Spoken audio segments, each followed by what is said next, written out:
Pendulum. Pendulums were invented in the year 1 AD, when a man named Fuko famously quipped, "Special summoning is much like a prison." Alright, today we're talking about these cards. I know I'm one of Yu-Gi-Oh's biggest haters, but for some reason I have a soft spot in my heart for pendulums. I've played pretty much every pendulum archetype, and taken a significant amount of them to high-level tournaments. I didn't do so good, though. So why do I want to talk about Pendulum today? Well, as Draco Slayer dribbles into Master Duel, more individuals than ever are experimenting with these weird cards that are sometimes monsters, but sometimes spells. This is happening at the same time a larger discussion is brewing among potential new players about how complex Yu-Gi-Oh! Is, and for a lot of those players, pendulums are the poster child for that complexity. I'd like to spend today talking about Pendulum as a noun, the archetype, what it means for Yu-Gi-Oh!, the specific design issues it presents, and how Konami can circumvent those in the future. And we're gonna do our best not to play the one Triff clip over and over again. Anyone with a brain would realize it was a joke. In short, let's talk about the problem with Pendulum. Breaking this shit into 4 sections. First section is complexity. So discussion of Pendulum has to begin with their genesis in the set that changed everything, Duelist Alliance. At the time that this released, Yu-Gi-Oh! Was doing fine. Yu-Gi-Oh's always doing fine. We have a really easy time retaining players, but a really hard time getting new players in. So when a new series starts, that's a unique opportunity to potentially simplify the game to a state at which players now feel that they can get into it. And for what it's worth, Duelist Alliance did a lot right. Sure, the decks that were released were complex in a way that cards had not been in the past, but they were also super fun, played at wall combo speeds, functionally reset the metagame, and introduced the pace of play that we enjoy today with decks like Shaddoll and Burning Abyss, which are still occasionally playable. What, 8 years later? 9 years? Let me just go on Glasgow Yu-Gi-Oh's YouTube. Previously, each new summoning mechanic had of course led to waves of boomers claiming that this was the end for Yu-Gi-Oh! And they were stepping away. Synchros, as there's now this addition in my game? I have to add up numbers? Xyz, where do the materials go? Too difficult to understand. But Pendulum was the first time that there was actually meat to the argument. See, these are really complex to explain to new players. If you're unfamiliar, Pendulum monsters have both a monster effect and a scale effect. These effects can be activated while it's put into one of 2 Pendulum zones, which were added to the board with the release of this set and Master Rule 3. Once per turn, you can perform a Pendulum summon, during which you can summon any number of monsters from your hand or face-up extra deck with a level between the 2 numbers on your Pendulum scales. That's right, the face-up extra deck also exists now. When a Pendulum card is destroyed, it is not sent to the graveyard, but is in fact returned to the top of the extra deck, at which point it can be Pendulum summoned on a future turn. That explanation is difficult, but it's the tip of an iceberg of super unintuitive discussions and rulings. Pendulum cards are both monsters and spell traps depending on what position or location they are in. That means that cards that interact with spells or monsters will have different applications based on how the Pendulum card is being played. Replacement effects for moving location, like those on Dimensional Fissure, do override Pendulum's ability to go to the face-up extra deck because those cards have an innate replacement effect that applies when they would go to the graveyard, though they are not doing so. The numbers are weird. There's 2 of them, which implies that at some point there would be one with 2 different numbers. Otherwise, why would you put 2 numbers on it? But there never was. It was always just the same number twice. The Pendulum zones themselves were really weird. They're not spell and trap card zones.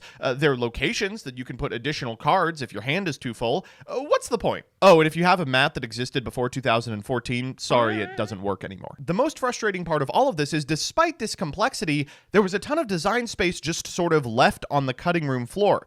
Pendulum decks early did one thing and one thing only: summon a bunch of monsters to perform a big monster combo. The fear among players is that this would eventually result in a deck that was exclusively starters and extenders, all of which had Pendulum scales, which leads me to 2. It's a big club and you're not in it. So famously, Konami employee and designer of the best Yu-Gi-Oh! Product ever conceived, rest in peace Matt Bell, we hardly knew ye, claimed that one of the issues with Pendulum was every new Pendulum design had the potential to be a part of this big Pendulum soup archetype that contained only the good cards from 6 or 7 years of card design. Functionally, Pendulum was one big archetype, and any new Pendulum card could be played within it. That makes designing cards really difficult. When the Pendulum cards first released in Duelist Alliance, Konami was originally very scared about them.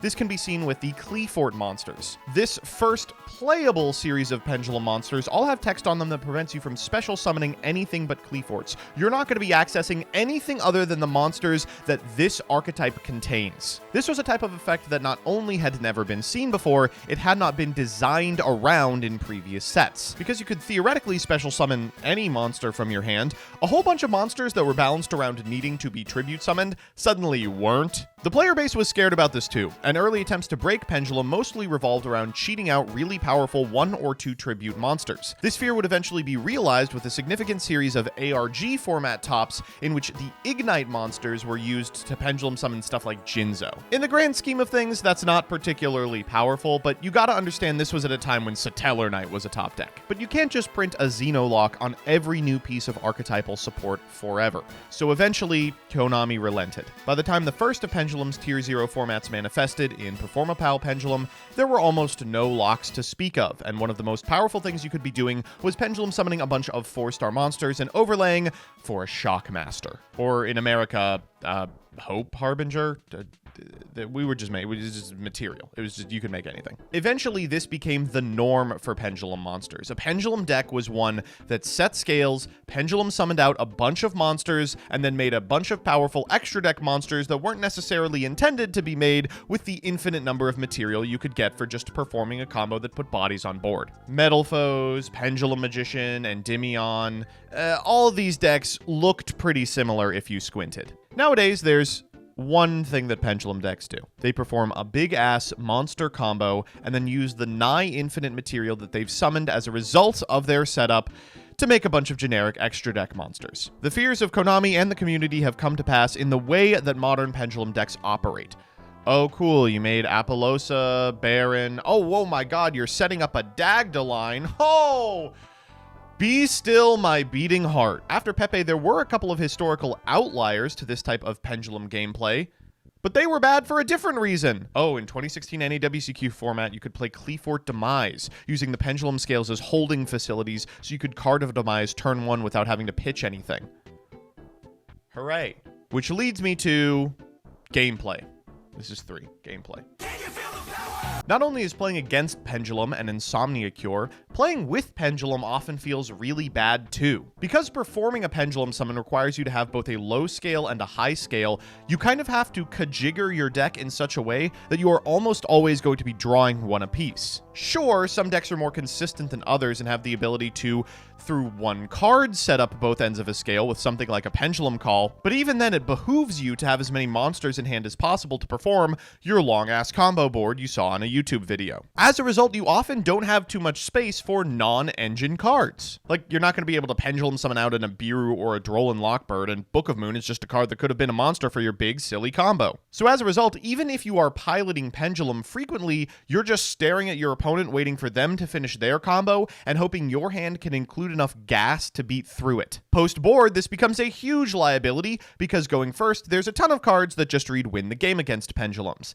Anti-Spell, Dimension Barrier, awesome. So somehow we've ended up in a position where both playing Pendulum decks and playing against Pendulum decks can be really, really boring. So, 4, how do we fix it? Well, here's how we've been trying it so far. We've made them all terrible. These days, newly released Pendulum monsters are either unplayable garbaggio because Konami is sidestepping around the Pendulum problem of one individual deck that contains every single playable archetype, or they're busted-ass novels that have a million words on them, do a million things, and get banned almost immediately. I think this is a great opportunity to think outside the box in terms of Pendulum design. What can Pendulum monsters be? Why do Pendulum monsters all have to serve the same purpose monster combo that a bazillion other non-Pendulum monster combo decks do? What makes a Pendulum deck different than a Synchron deck, for instance? And truth be told, I think Konami's not doing a terrible job. The last couple of playable Pendulum archetypes have been different. Abyss Actor, for instance, has to play the spells by design, so as a result they've baked in a lot of one-card combos and enabled you to draw as few pendulums as you want, though still execute a combo. Your end board isn't going to have Appaloosa Baron on it, but it is going to be able to interact with your opponent in ways that are, at minimum, different than other decks. Nemorelia is another interesting concept. What if instead of the Pendulum Zone just being where you put one monster that conceivably could have been part of a monster combo, it was a place where you put a little girl to sleep, and then she dreams about big-ass guys. Big-ass beefy fuckers. They hit hard. I like Nemorelia. It's very funny. The new Valmonica monsters are another incredible reimagining of what a pendulum is allowed to be. What if instead of just spaces in the back row, the pendulums represented the angel and the devil on your shoulder, and then you're in the middle making plays based on which one you listen to? Yu-Gi-Oh! Is a game that, for the majority of its lifespan, has been very derivative. It's largely retread a lot of ground that other card games like Magic the Gathering already started, which makes sense. Its genesis is in being a Magic the Gathering ripoff after all. But to me, pendulums represent one of the first opportunities for Yu-Gi-Oh! To do something uniquely different. It's a type of card that does not exist in any other card game, and almost cannot exist in any other card game. And it's frustrating that historically, it's been used to facilitate the same type of monster combos as every other deck. I really appreciate Konami's willingness to step outside of the box in terms of pendulum design and give us things that are more interesting and innovative than just setting up a silly Baron line. I enjoy that they're giving cards reasons to be pendulum, not just slapping the super type on a card and being like, ooh, now it works with Amazing Pendulum. Wow! To close this one out, I also think it would do a lot of good for the identity of Pendulum if a lot of the generic negation tools that lived in the extra deck just went away. Appaloosa isn't a particularly good card right now, but the fact that she exists means that decks like Pendulum that summon a bunch of monsters are always going to be considering her rather than their own in-archetype plays when they're deck building. It'd be nice to ban that shit. It'd also be nice to ban Anti-Spell. Why the fuck is Anti-Spell legal? There should not be a card that reads you can't play your deck. That's it. That's all I wanted to say about Pendulum. Feels weird to end one of these praising Konami's recent design decisions instead of lambasting them. I'll leave you on a hater note. There should be pendulums in the new Speed Duel product. There you go. That's my opinion.